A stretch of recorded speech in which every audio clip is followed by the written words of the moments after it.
저는 모르겠습니다. 이번 기수만 있을 수도 있어요. 제가 앞으로 안 할 수도 있고요. 지금까지 없었고 이번 기수만 하게 될 수도 있는 특강을 시작하도록 하겠습니다.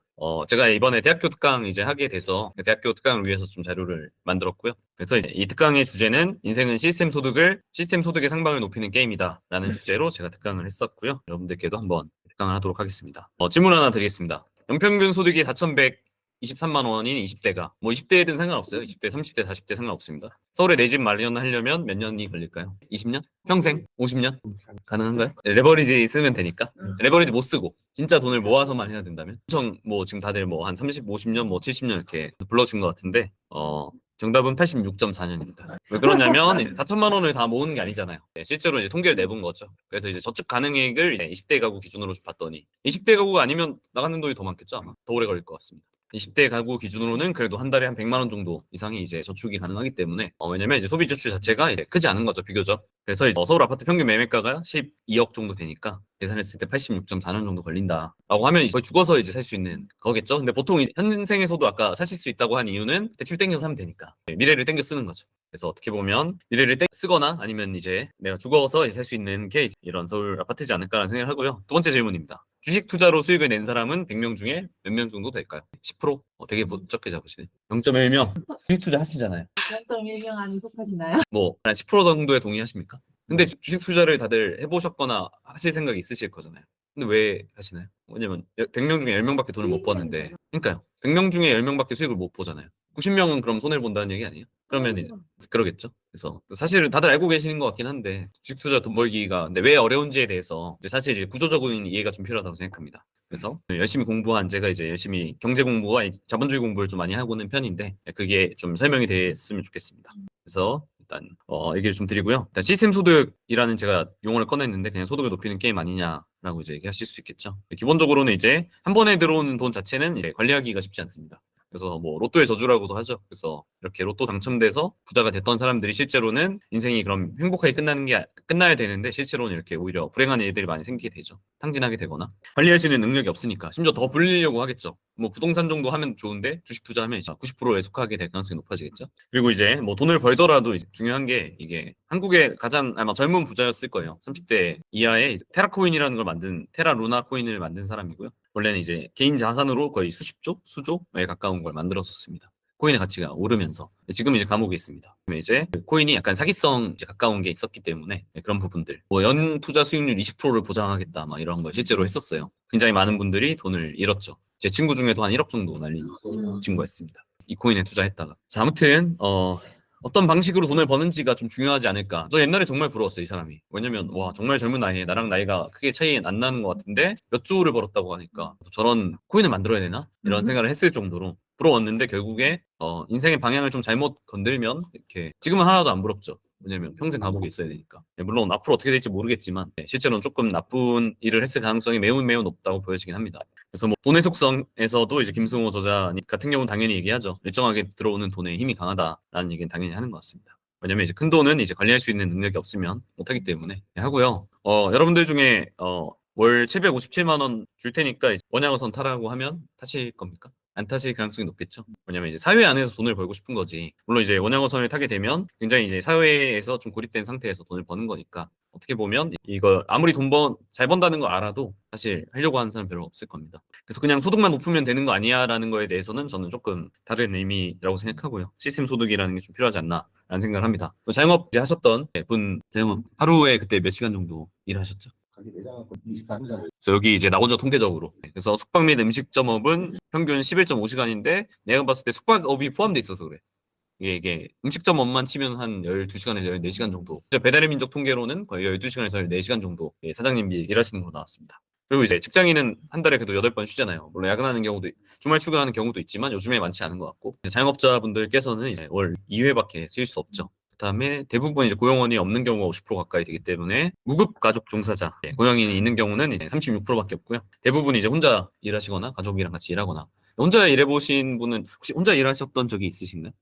항상 이제 같이 일을 하셨던 거죠. 저는 이제 사실 옛날에 카페 운영했을 때 와플을 혼자 이제 구웠거든요. 혼자 일하니까 정말 우울하더라고요. 하루 종일 사람 못 만나고 손님 만나긴 하는데 손님한테는 제가 어서 오세요, 안녕히 가세요라는 얘기밖에 못 하니까 이게 아무 말도 내가 앵무새처럼 그 말만 하고 아무랑도 대화를 못 하는 거 하루 종일. 그러니까 이게 정말 사회성이 많이 떨어지고 굉장히 이게 정신적으로 많이 힘들더라고요. 제가 느낀 거는. 그래서 혼자 일하는 게 진짜 힘든 일이구나라는 생각을 다시 한번 하게 됐고요. 도소매업 같은 경우에는 그래도 좀 더 낫죠. 근무 시간이 한 10시간 정도 수준이니까. 그래도 이런 요식업에 비해서는 훨씬 더 좀 상황이 나은 것 같긴 한데 기본적으로는 이제 구조를 잘 안 짜면 굉장히 이제 힘들게 직장인보다 사실 못한 게 이렇게 사업하는 경우가 될 수 있지 않냐. 그러니까 저는 그냥 덮어놓고 창업하라는 얘기는 좀 하기 어려운 것 같아요. 왜냐면 요식업은 한다고 하면 정말 말리고 싶고요. 웬만해서는 너 정말 음식에 꿈이 있냐라고 했을 때 그게 아니면 말리고 싶습니다. 왜냐면 직장인보다 더 고생하는 게 전 사장 이런 1인 사장이라고 생각을 해서 이렇게 생각을 하고요. 어쨌든 단순히 사업한다고 인생이 해결되냐라고 하면 그것도 아닌 거죠. 어떻게 해야 되는지에 대해서 좀 필요할 것 같습니다. 시스템 소득을 얘기했을 때 그냥 적당히 벌어서 이제 쓰면 되는 거라고 생각하거나 아니면 결국에는 한 10억 정도를 모아서 10억의 연이율 3%면 이제 연이자가 3,600이기 때문에 웬만큼 이제 그냥 일반 직장인 정도 수준을 벌 수가 있죠. 네, 이렇게 되면 그럼 끝 아니냐, 10억 모으면 끝 아니냐라고 얘기할 수 있는데 아니라고 생각합니다. 왜 아니냐면 이제 실질 이재율 개념을 한번 도입해서 얘기를 해보면요. 이거 다 읽으시지 않아도 되고요. 어려우니까. 설명하자면 결국에 인플레이션이 사실 들어가기 때문에 돈의 가치가 떨어진다는 얘기예요. 그래서 내 돈이 10억이 인플레이션이 있으면 10억이 아니라 실제로는 마이너스 10% 내 자산의 가치가 떨어질 수 있다는 뜻입니다. 좀 더 쉽게 얘기를 드리겠습니다. 일단 전년도 대비해서 요즘 뭐 물가 상승률이 한 6%까지도 지금 올라가는 것 같아요. 더 높아질 수도 있고요. 근데 물가 상승률이 이제 6%가 올라갔다는 거는 사실은 이 돈의 가치 떨어진다는 뜻이고요. 좀 더 쉽게 얘기하기 위해 다른 개념을 화폐 수량설이 좀 더 쉽습니다. 쉽게 설명드리면 코로나 때 일단 미국에서 달러를 미친 듯이 찍었어요. 기존 통화량이 거의 2배를 찍었습니다. 이거는 사실 좀 쉽게 얘기 드리면 내 돈의 가치가 떨어졌다는 뜻인데 돈의 가치가 어느 정도 떨어진 거냐면 2배를 찍었으면 10분의 반타작 난 거예요. 여러분들이 만약에 1억이 있었다고 칠게요. 1억이 아니라 5천만 원이 된 겁니다. 화폐 수량을 늘렸기 때문에. 그래서 여기 뒤에 나오지만 화폐량을 늘리면 반드시 물가는 동일하게 올라갈 수밖에 없고요. 돈의 가치 무조건 떨어지게 돼 있습니다. 그래서 옛날에 뭐 짜장면 가격이 뭐 엄청나게 쌌겠죠. 당연히 이제 짜장면 가격이 올라가는 것처럼 통화량을 사실 그때랑 달라진 거는 통화량을 풀었기 때문이고요. 통화량이 사실 정부에서 어떻게 찍어내냐라고 했을 때 사실 뭐 직급 준비율 때문에도 이 자본주의 시스템에서는 정부에서 돈을 사실 잘 안 찍어내려고 해도 기본적으로 돈이 계속 서로 빌려주고 이러면서 이 자본주의 시스템은 계속 돈이 사실 증식하는 시스템이긴 합니다. 그래서 이제 를 지키려면 이 부동산을 사실 해야 된다는 이유가 특별한 이유가 아니죠. 부동산이 돈을 번다기보다는 돈의 가치가 떨어지는 걸 실물 자산을 삼으로써 이제 방어할 수 있기 때문에 사실 부동산 얘기가 나오는 거고요. 그래서 이 화폐 수량서를 좀 기억하고 계시면 결국에 내가 10억 벌면 끝이 아니죠. 결국에 그 돈을 지키는 싸움이 이제 남은 거죠. 이 물가 상승률을 상회하는 수익을 내야지만 돈의 가치가 지켜지는 거니까. 그래서 보시면 아시겠지만 2000년도에 비해서 이미 물가가 2배씩 이미 올라간 것들은 이런 일반 것들 봤을 때 느끼실 수 있을 겁니다. 그래서 옛날에 뭐 500원이었던 게 지금 뭐 1,000원, 2,000원이 되고 이런 식으로 물가 통화량이 올라가기 때문에 기본적으로 물가는 기본적으로 우상향하죠. 돈의 가치는 계속 떨어지고요. 그래서 돈의 가치를 지키는 싸움이기 때문에 10억 벌면 끝이 아닙니다. 돈의 가치가 떨어지면 5억, 3억, 1억까지 뭐 떨어질 수도 있는 거죠. 그래서 결국에는 계속 열심히 해야 되는 게 맞고요. 투자를 계속 잘해야 되는 게 맞고. 이제 한국의 약간 좀 특수한 상황으로 본다고 치면 한국은 이미 사실 뭐 고성장 국가는 아니잖아요. 성장 동력이 많이 떨어졌고요. 일단은 뭐 한국 그 전 세계 최악의 출산율을 갖고 있는 나라기 때문에 기본적으로 저는 사실 이걸 봤을 때 굉장히 암울했어요. 왜냐면 내가 2035년 이후로는 사업할 맛이 날까? 왜냐면 내가 사업을 해서 소득 60% 떼가면 과연 할 맛이 날까? 라는 생각을 하게 됐습니다. 지금은 사실 뭐 많이 안 떼가요. 이게 연 1억, 그러니까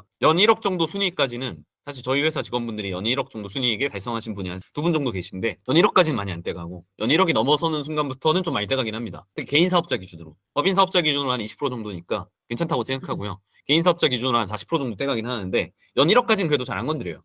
이 나라가 그래도 그 상방 이걸 좀 높여놔서 근데 어떤 나라는 한 5천만 원만 넘어가서는 순간 50%씩 떼가는 실제로 복지 국가들은 그런 식으로도 얘기한다고 하더라고요. 솔직히 열심히 일할 맛도 잘 안 나고 열심히 사업할 만한 맛도 좀 안 나지 않을까라는 생각을 합니다. 어쨌든 한국은 이런 인구절벽 구조 때문에 어쩔 수 없이 이제 2035년에 정말 소득 60% 정도를 이제 내야 되는 상황이 올 수도 있고요. 어쩔 수 없죠. 출산율이 너무 낮으니까. 60세 인구가 보시면 원래 500만밖에 안 됐는데 2000년도 때는 2030년도에 1700만이라는 이런 말도 안 되는 숫자가 비정상적이죠, 사실. 이런 일이 실제로 벌어지고 있는데 다들 되게 천천히 바뀌니까 의식하지 못하고 있죠. 아직까지 괜찮으니까. 마이너스 경제 성장률 저희가 아직 찍지 않았잖아요. 근데 문제는 이제 마이너스의 시대가 오겠죠.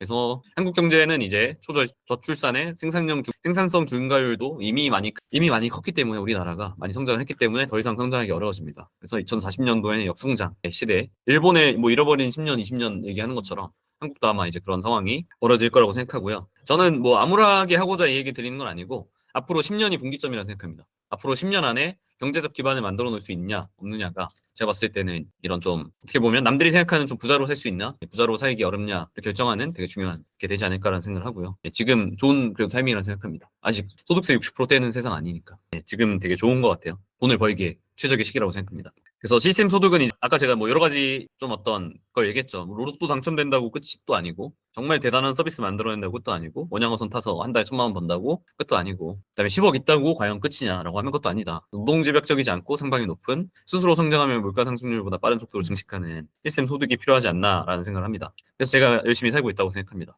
시스템 소득의 상방을 높이려면 어떻게 해야 될까요? 라고 했을 때 KB 금융경영연구소에서 나온 한국 부자 보고서를 좀 보시면 힌트가 될 거라고 생각합니다. 우리가 사실 온라인 유통할 때도 스마트 스토어 판매자 몇 명인지도 모르고 시작하는 경우도 많잖아요. 온라인 유통 점유율 몇 프로인지도 모르고 시작하는 경우도 많고. 그래서 뭐 그런 얘기한 거 스마트 스토어가 점유율 몇 프로 될 거라고 제가 물어봤을 때 실제로 90%요. 이렇게 얘기하신 분이 있었어요. 그래서 그분은 세상을 완전 그렇게 보고 계신 거죠. 스마트 스토어가 지배하는 세상으로. 실제로 이제 조사해 보니까 20% 중반밖에 안 됐거든요. 그분은 스마트 스토어만 하겠죠, 당연히. 실제로는 빙산의 일각만 보고 어떤 사람은 요즘에는 쿠팡이 한 50%, 70% 한다고 생각하는 분도 계실 겁니다. 그렇지 않죠. 쿠팡 같은 경우 20% 후반대 정도니까 아직은 사실 저는 사실 네이버랑 쿠팡에서 크게 매출을 많이 안 내고 있으면서도 월 4억 정도 매출 낼 수 있는 이유는 저는 통계를 보고 움직이니까 그런 거겠죠. 그분들은 이제 통계를 보지 않죠. 확증 편향이라고 해서 인간은 원래 자기가 보고 싶은 것만 봅니다. 자기가 네이버를 쓰면 네이버가 세상을 점령했다고 생각하고요. 본인이 쿠팡에서만 물건을 사면 다른 사람 다 쿠팡에서 한다고 믿는 거죠. 그렇지 않죠.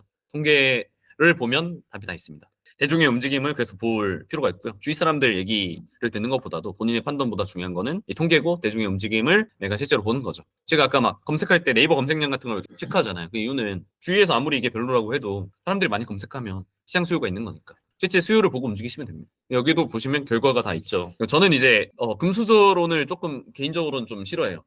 제가 사실 찢어지게 가난했기도 했고 그다음에 이제 사실 통계를 봐도 이 상속 증여로 부자가 된 사람이 20%밖에 안 된단 말이에요. 5명 중에 1명 정도인데 금수저론을 얘기하는 순간 이제 내가 노력하는 게 노오력이라고 하잖아요. 그러니까 노력을 비하하기 위해서 노오력이라는 말로 비하를 하는데 사실 20%밖에 안 되는데 굳이 80%의 나머지들을 제외하고 왜 그런 식으로 얘기하냐. 충분히 제가 봤을 때는 부자 될 수 있는 시대 아니냐. 앞으로는 어려워질 수도 있겠죠. 지금 시대로 보면 충분히 부자 될 수 있는 시대 아닙니까?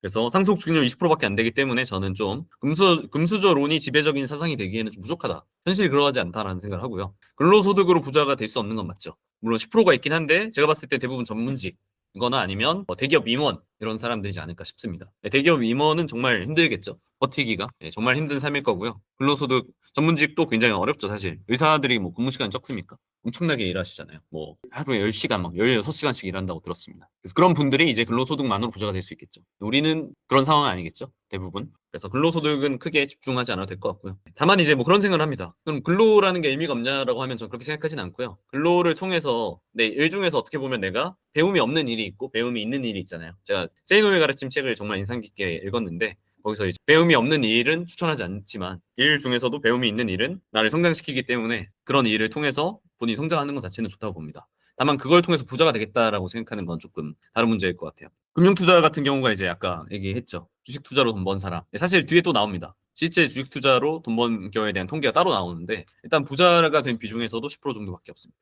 왜냐면 뒤에 이건 설명을 할게요. 금융투자로 돈 벌기 어려운 이유에 대해서 구조적인 설명을 좀 하겠습니다. 여기 나오죠. 그래서 최근 이전과 주식을 직접 투자해서 수익을 내고 있냐. 이건 물론 뭐 시장 상황에 따라서는 달라지긴 하겠지만 전반적으로는 당연히 손실을 내는 경우가 많죠. 아까 그리고 10%라고 얘기했던 이유도 마찬가지일 겁니다. 보시면 상당한 손실은 있거든요. 상당한 수익은 없어요. 약간의 수익만 있습니다.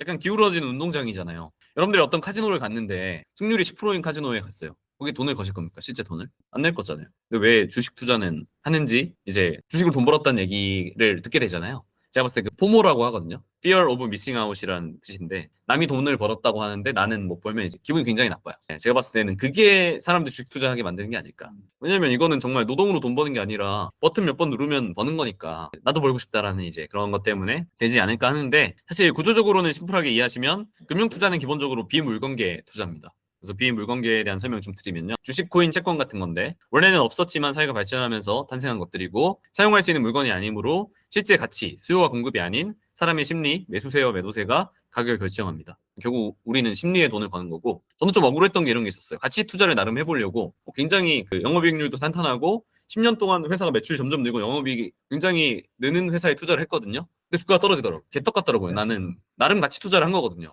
가치 투자가 성공했어. 나는 돈을 잃었어요.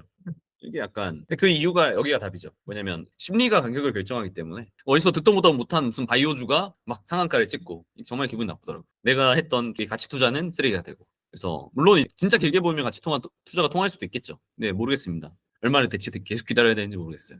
또 그게 제가 봤을 때는 오르는 시점은 한번 이슈가 돼갖고 언론에 막 오르내릴 때 그때 가격이 오르지 않을까. 그래서 우리 물건 팔 때 마케팅 하는 거랑 제가 볼 때 비슷한 것 같아요. 기업도 약간 마케팅이지 않나. 예, 주식도 약간 마케팅인 것 같습니다. 예, 그래서 사실은 이제 SG증권 사태가 있었죠. 이걸 세력들이 이 가격을 마음대로 갖고 노는 실제로 그런 경우들이 있었죠. 왜냐면 어차피 다 심리, 실제 가치 기반이라고 하면은 갖고 놀 수가 없죠. 이제 심리로서만 거의 가격이 결정되다 보니까 예, 세력들이 맘먹고 건들면 얼마든지 갖고 놀 수 있는 상황이 발생하고요. 코인은 사실 훨씬 심하겠죠, 당연히. 왜냐면 그 근본 가치가 주식 같은 경우 그래도 영업이익 있는 회사라는 기본 가치는 있지만 코인 같은 경우는 사실 거의 이제 가치가 과연 있느냐라고 했을 때 실제 가치 거의 없는 경우가 많아서 물론 나이지리아 이런 국가에서는 그 비트코인을 쓴다고 하더라고요. 왜냐면 자국 화폐가 이제 인플레이션 너무 심하니까 쓴다고는 하지만 사실은 대부분의 그 사용도 용도로 치면 실제 활용도는 너무 떨어지지 않나라는 생각을 많이 하게 돼 있습니다.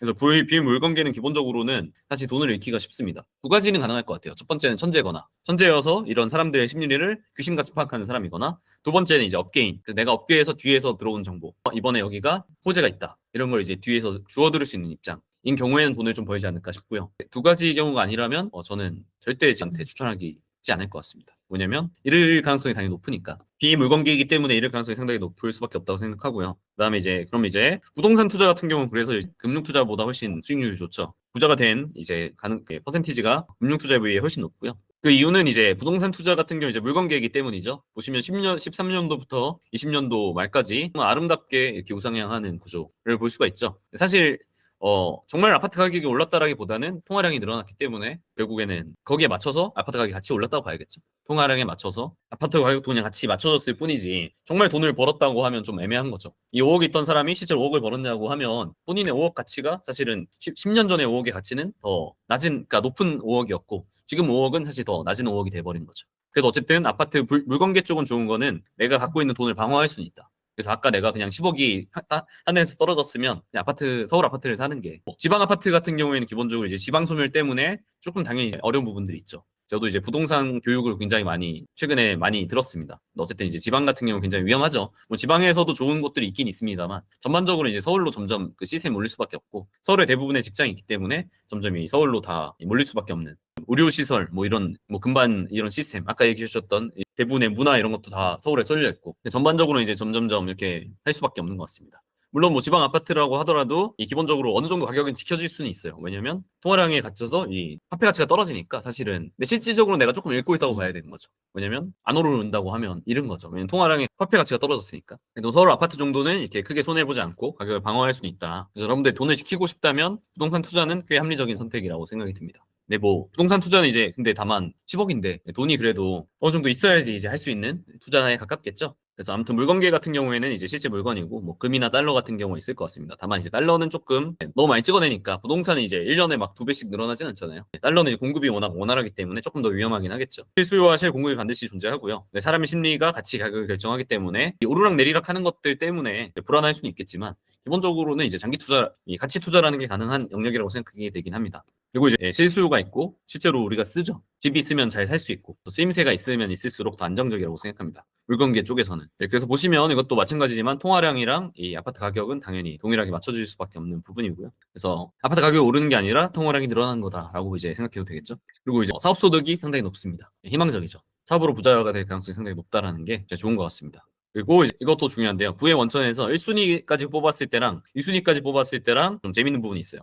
상속 같은 경우에는 사실 2순위까지 쳤을 때 그렇게 퍼센티지 잘 안 올라요. 근데 부동산 같은 경우에는 2순위까지 쳤을 때 61%까지 올라가죠. 그러니까 결국에는 다른 거랑 호환성이 좋다는 얘기겠죠. 그래서 특히 이제 호환성이 좋은 게 사업소득이랑 부동산이 보시면 굉장히 압도적이죠. 1, 2순위까지 포함했을 때 그러니까 사업소득으로 이제 돈을 벌어서 이제 부동산 투자를 해서 자본을 지키는 거라고 생각하시면 될 것 같습니다. 통계적으로 나온 부분이니까 물론 이제 사업을 안 하시면 근로소득 열심히 해갖고 확률이 높진 않겠지만 근로소득이랑 부동산을 병행해서 같이 부자가 돼야 될 텐데 아무래도 좀 이제 퍼센티지가 상당히 낮죠. 그래서 가장 이제 이상적인 이제 구조는 이 사업소득과 부동산 투자를 병행하는 거라고 생각하고요. 다만 이제 제가 사업이라는 부분에서 아까 그 자영업 예시를 좀 얘기 드렸잖아요. 1인 기업에서 자영업을 하는 걸 사업이라고 볼 수 있는가라고 했을 때 저는 좀 한계가 있다고 생각합니다. 기업화라고도 얘기할 수도 있을 것 같고요. 자영업은 어쨌든 이 고객에 맞춰서 내가 일하는 시간이 계속 늘어날 수 있는 시스템이라고 치면 모든 자영업이 그런 건 아니지만 대부분 자영업하시는 분들이 그렇게 일을 하고 있다고 보여지면 사업 같은 경우에는 예를 들면 프랜차이즈 같은 걸 만들면 내가 일하는 걸 늘리지 않고도 수익을 좀 늘릴 수 있다든지 아니면 내가 딸기를 그냥 1.5배 가격에 팔 수도 있겠지만 딸기 주스로 만들어서 팔면 훨씬 더 비싸게 판매할 수 있겠죠. 이런 게 조금 더 사업에 가깝지 않을까라는 생각을 좀 해봤습니다. 그리고 이제 전 시장 소득 관점에서 사업을 좀 바라보면 좋을 것 같은 게 예를 들면 온라인 유통에 저는 사업이 제가 이제 온라인 스마트 스토어나 이런 온라인 판매를 하고 있지만 저는 시간당 소득이 높다고 생각하지 않아요. 제가 매출은 거의 뭐 작년 기준으로 50억 정도 가까이 했지만 시간당 소득으로 치면 2에서 3만 원밖에 안 된다고 생각합니다. 이 일 자체가 이제 무슨 얘기냐면 근데 제가 2만 원 번다는 얘기가 아니고요. 제가 반대로 얘기하면 사람들한테 2만 원 제가 시간당 소득 2만 원이라고 칠게요. 그럼 제가 사람들한테 만 원씩 나눠줄 거 아니에요? 사람들이 뽑아서 쓰니까 그 사람들한테 만 원씩 나눠줬을 때 제가 만 원이 남는다는 뜻이겠죠. 그래서 무슨 얘기냐면 제가 만약에 A부터 뭐 1부터 10명한테 시간당 만 원짜리 일을 나눠줬어요. 그럼 저는 10명한테 시간당 만 원을 나눠줬기 때문에 그 사람 한 명씩 고용할 때마다 만 원씩 버는 거죠. 그럼 저는 사실은 10명을 쓰고 있으면 제가 시간당 10만 원 버는 겁니다. 20명을 쓰고 있으면 시간당 20만 원 벌게 될 수도 있고요. 시간당 소득을 아까 3만 원을 잡는다고 치면 시간당 제가 40만 원 벌 수도 있죠. 왜냐면 대신 반대로 얘기하면 그게 무슨 얘기냐면 이 온라인 유통 구조가 아시겠지만 창의력이 필요한 부분이 조금 있어요. 근데 대부분은 굉장히 단순 반복 노동이 껴 있습니다. 그게 이제 얘기했던 상품 포장, CS. 물론 이제 상품 등록 CS 포장도 조금 더 창의적으로 하면 더 열심히 더 잘할 수 있어요, 분명. 그렇지만 이제 어느 정도 부분에서 더 이상 성장할 수 없는 한계가 있습니다. 포장을 아무리 잘한다고 해도 어느 정도 한계 이상 올라갈 수 없는 부분이 있고요. 그래서 어쩔 수 없이 이런 되게 단순 반복 노동 작업 안에서 창의적인 부분을 더 살려서 이 시간당 소득을 만드는 거고요. 근데 문제는 이제 제가 위탁 판매 같은 건 좀 추천하지 않는 이유가 이 시스템 소득이 안 나는 경우가 많아요. 그래서 위탁 판매로 저 한 달에 500만 원 벌고 있어요라고 하는데 막상 들어보면 본인이 하루에 15시간씩 일하고 있다든지 이런 경우도 있고요. 그럼 이제 시간당 소득으로 치면 시간당 만 원씩 벌고 있는 건데 매출로 치면 굉장히 높고 순이익으로 치면 굉장히 높아 보이지만 그만큼 자기가 다 혼자 하고 있는 거죠. 그럼 혹시 제가 이제 물어보죠. 알바를 쓰면 어때요? 알바를 쓰면 안 남을 것 같은데요? 라고 이제 얘기가 나오는 거죠. 그냥 주문 마진율 자체도 너무 낮고 그다음에 들어가는 리소스는 굉장히 많이 들어가고 하다 보니까 결국에 내가 남한테 그 일을 맡겨버리는 순간 나한테 떨어진 돈은 없어지는 거죠. 저는 사입이나 제작 판매 같은 건 좋다고 생각하는 이유는 내가 남한테 실제로 그 포장 일 같은 걸 맡겨도 나한테 떨어지는 돈이 크니까. 예를 들면 제가 반려돌을 판매하고 있는데 걔는 이제 원가가 거의 1,000원이기 때문에 제가 판매가를 만 원에 팔고 있고요. 제가 그 1,000원짜리를 대신 포장하는데 그 상품 하나하나 포장하는데 인건비가 좀 들 수 있어요. 한 판매가 한 10% 정도 인건비가 들 수 있는데 그걸 줘도 나한테 떨어지는 게 이만큼 남겠죠. 왜냐면 마진율이 좋으니까. 원가율 10%짜리 파는 거니까. 그래서 아무튼 이 시스템 소득을 만드는 게 사업에서는 굉장히 중요하다고 생각합니다. 시스템 소득이 있는 사업과 없는 사업이 굉장히 중요하다고 생각하고 대부분의 부업은 사실 추천하고 싶지 않아요. 왜냐면 대부분의 부업이 아시겠지만 시스템 소득이 없는 부업인 경우가 많아요. 결국 내가 이걸 점점 잘하다 보면 시스템 소득이 발생하는 그쪽으로 단계로 이르를 수 있어야 되는데 그게 안 된다는 거죠. 제가 아까 그 열심히 소싱하는 방법 같은 걸 가르쳐 드렸잖아요. 그 이유가 소싱을 열심히 공부하다 보면 시스템 소득이 점점 올라가게 되니까. 초보자가 소싱하는 상품이랑 고수가 소싱하는 상품이랑 질적으로 굉장히 다르거든요. 그래서 그걸 보는 눈부터 다르기 때문에 이 소싱 실력을 키우면 시스템 소득이 상방이 점점 높아진다. 라고 저는 생각을 합니다. 아무튼 이 시스템 소득이 너무 중요하다고 생각하고요. 유튜버 같은 경우에는 사실은 진입 장벽이 전혀 없는 비즈니스 가깝기 때문에 끔찍해요. 보시면 0.400만 원을 자 2021년 기준으로 볼게요. 유튜버들 통계를 냈는데 평균으로 쳤을 때 1년에 0.400만 원을 번다는 얘기예요. 그러면 40만 원 번다는 얘기입니다. 1년에 수익이 하위 50% 수익이 심지어 이게 수익 창출 안 난 사람이 더 많을 거야 내가 봤을 때. 근데 수익 창출 된 사람 기준으로 수익 창출 기준 넘기도 쉽지 않아요 사실. 넘은 사람 기준으로 40만 원이에요. 연 40만 원. 그럼 이제 계산을 한번 해보는 거죠. 한 달에 한 3만 3천 원 정도 되는구나 수익이. 근데 한번 계산을 제가 이제 부업이니까 하루에 한 4시간 정도 일한다고 가정을 했어요. 한 달에 120시간이죠. 그럼 이제 시간당 275원짜리 일을 하는 겁니다. 근데 다들 하려고 하죠. 초등학생들 뭐 정래희망이 유튜버고 저는 우리 회사에서 포장하는 게 훨씬 나을 것 같은데 275원보다는 훨씬 많이 주니까 최저시급 저희는 지키니까 저는 굉장히 위험하다고 생각하고요. 이걸 이제 본업으로 가져가겠다는 건 정말 사실 어려운 일이고, 근데 사람들이 이제 열심히 하는 이유는 이거 한 가지겠죠. 상위 1% 때문에. 근데 제가 봤을 때 온라인 유통 상위 1% 내면 한 1,000억일 수도 있어요. 대기업들 막 삼성물산 이런 데들 막 포함시키면 말도 안 되게 높아지겠죠. 사실 말도 안 되겠죠. 어쨌든 이제 상위 1%가 어떻게 보면 이제 연에 700, 7억 정도 버니까 한 달에 한 6천만 원 정도 버는 거란 말이에요. 그걸 보고 우리는 이제 1%가 6천만 원 번다는 거는 사실은 이제 1%만 절대 바라보면 안 되죠. 1%는 될 수 없습니다. 그래서 하위 50%가 저는 굉장히 중요하다고 생각하고요. 제가 실제로 그 아이디어스라는 사이트, 제가 이제 블로그에 실제로 이 유튜브가 좀 심한 겁니다. 다른 분야도 다 그런 거 아니냐라고 하면 다른 분야는 이렇게까지 심하지 않아요. 이 상하방이 차이가 그렇게 차이가 안 납니다. 제가 그래서 블로그에 포스팅했던 거를 한번 보여드리면, 제가 1%대 30%라는 얘기를 해놨어요. 네, 보시면 제가 이제 물건 판매하는 플랫폼 중에 아이디어스라는 플랫폼이 있죠. 아이디어스라는 플랫폼 기준으로 치면 상위 30% 정도가 월 1,200 정도 수입이 됩니다. 유튜브 상위 30%면 뭐 아까 연 40만 원이었으니까 좀 높게 봐줘도 한 연 400만 원 정도 되겠죠. 월 한 40만 원 될까요? 30%라고 쳐도 애초에 다르잖아요, 게임. 그래서 저는 이 항상 통계를 좀 잘 봐야 되는 것 같아요. 이 유튜브 통계를 초등학교 때 알려줬으면 좋겠어. 너네 지금 시급 275원짜리를 하고 싶은 거 맞아? 라는 걸 저는 좀 얘기해줬으면 좋겠습니다. 그래서 아무튼 아이디어스 같은 경우에는 상위 30%가 1,200만 원 정도씩 벌기 때문에 굉장히 괜찮다고 생각하고요. 저는 이제 블로그 보시면 이제 제가 이제 오랫동안 열심히 했기 때문에 상위 1% 정도를 이제 가져갔는데, 블로그 애드포스트 수익은 이제 하루 2,000원 정도 나옵니다. 좀 잘 나올 때 6, 7,000원도 나와요. 그리고 이제 유튜브는 제가 이제 구독자 4만 정도 되죠. 나름 그리고 성장 속도로 치면 전 상위 1%라고 생각합니다. 제 유튜브의 성장 속도가 1년 만에 4만 명 정도 찍었으니까. 근데 이제 애드포스트 수익이 한 달에 하루에 한 $5 정도 나옵니다. 6,000원? 좀 짠 것 같아. 서로 6,000원씩 주자. 1%. 정말 그지 같죠? 그래도 한 달로 치면 20만 원 정도 되긴 하니까 짭짤하긴 한데, 저야 이제 이걸 유튜브를 가지고 제 퍼스널 브랜딩을 하고 있으니까 괜찮지만, 이걸로 돈 벌겠다고 생각하면 좀 많이 힘들죠. 광고가 제일 맞아요. 그러니까 유튜브에서 주는 돈으로만 이제 먹고 살겠다고 하는 거는 굉장히 어려운 것 같습니다. 그래서 아무튼 그렇고요. 다시 돌아가서, 그래서 이제 결국에 일을 좀 잘 골랐으면 좋겠어요. 그리고 아까 제가 온라인 유통 쪽에서 스마트 스토어는 좀 낫겠지만 아이디어스라는 채널을 얘기를 했잖아요. 거기 본인이 제작하고 커스텀한 상품만 팔 수 있는 플랫폼이기 때문에 전반적으로 그게 높을 수밖에 없죠. 상당히 어떤 좋은 비즈니스 모델을 거기 안에 판매자들한테 시키기 때문에. 그래서 이게 차이가 많이 난다고 봅니다. 그렇고요. 이제 스마트 스토어 위탁 판매 같은 경우에는 제가 첫 달 시급 기준으로, 물론 하다 보면 이제 상품이 쌓이기 때문에 시급이 점점 올라갈 수는 있어요.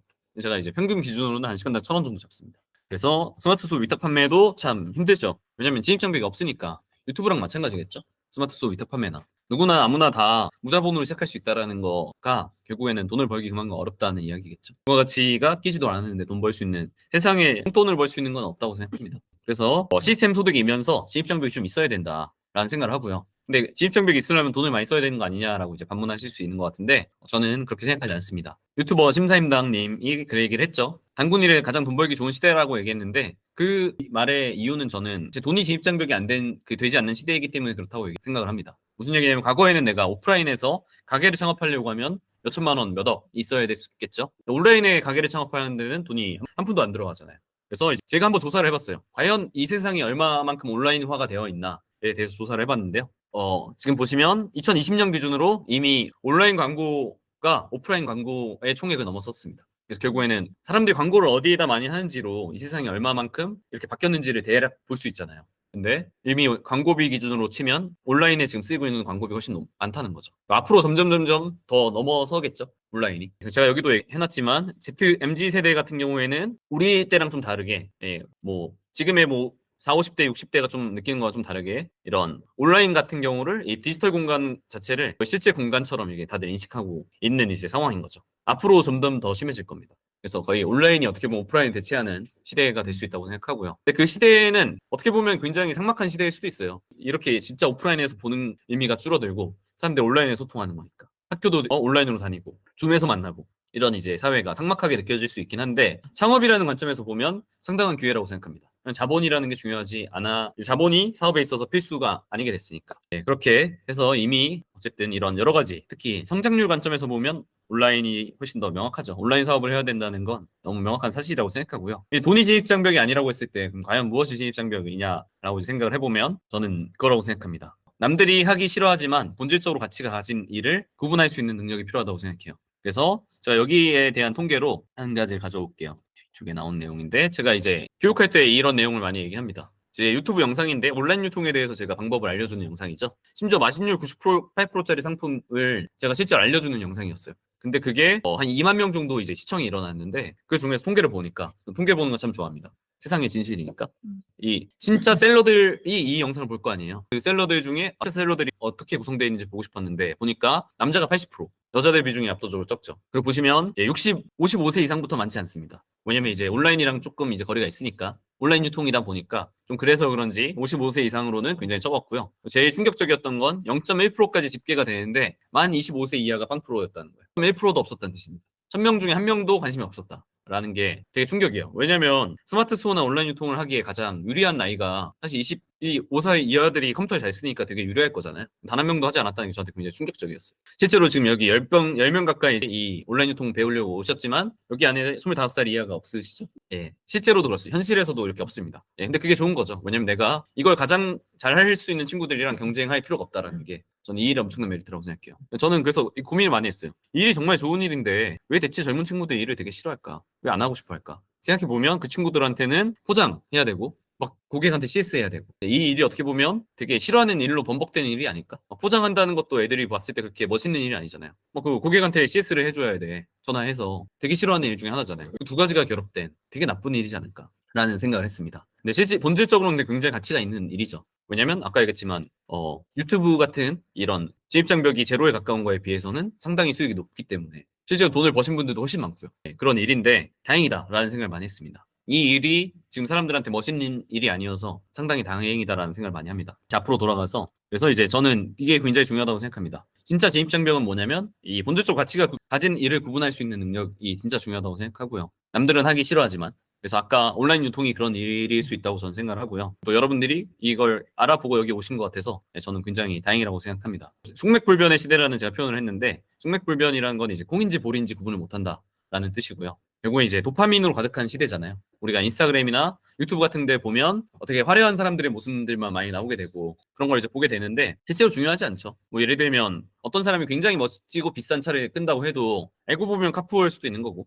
어떨지 모르지만 우리는 이제 겉으로 보이는 모습만 보고 이제 판단하다 보니까 이 본질을 구분하기가 점점 어려워지는 시대에 가깝다라고 생각합니다. 숙맥불변을 너무 이제 고급스러운 표현이니까 좀 친근하게 표현하자면 전 똥인지 된장인지 사람들이 구분 못한다라고 생각합니다. 그래서 제가 굳이 따지자면 제가 유튜브를 하고 있지만 유튜브는 똥이에요. 제가 봤을 때. 사람들이 되게 별로 실제 해보면 막상 돈도 제대로 못 벌자 힘든데 사람들이 너무 올려쳐. 그래서 다들 개나 소나 다 하겠다고 이제 경쟁이 자꾸 밀고 들어오는 데가 그러니까 여기 이미 있는 사람들은 제발 들어오지 마. 여기 진짜 별로야. 들어오지 마. 나는 그냥 이미 했으니까 어쩔 수 없이 하는 거야. 라고 막 막고 있는데 새로 들어오는 사람들은 거기에 황금이라도 있는 줄 알고 막 밀려들고 있는 게 유튜브라고 생각하고요. 저는 그래도 온라인 유통하고 있는데 그런 분야가 아니었으면 다행이다. 이 일을 어떻게 보면 아까 얘기했지만 가장 잘하려고 하는 친구들은 오지 않는다. 그래도 소문 났죠. 이걸로 돈 번다는 거 소문이 나서 지금 많은 사람들이 셀러로서 일을 하려고 하고 있긴 하지만 그럼에도 불구하고 진짜 돈 못 버는 유튜브보다도 훨씬 없다는 게 전 진짜 다행이라고 생각합니다. 그리고 이 온라인 유통을 정말 진심으로 하려고 하는 사람들은 특히 극소수라고 생각해요. 다들 그냥 잠깐 돈 벌 수 있는 돈벌이 수단으로 마치 블로그 한번 돈 벌 수 있는 책 한번 해보는 것처럼 그런 식으로 접근하는 사람이 대부분이지 정말 이 일을 내가 생업으로 삼아야겠다고 생각하는 사람은 극소수라고 생각합니다.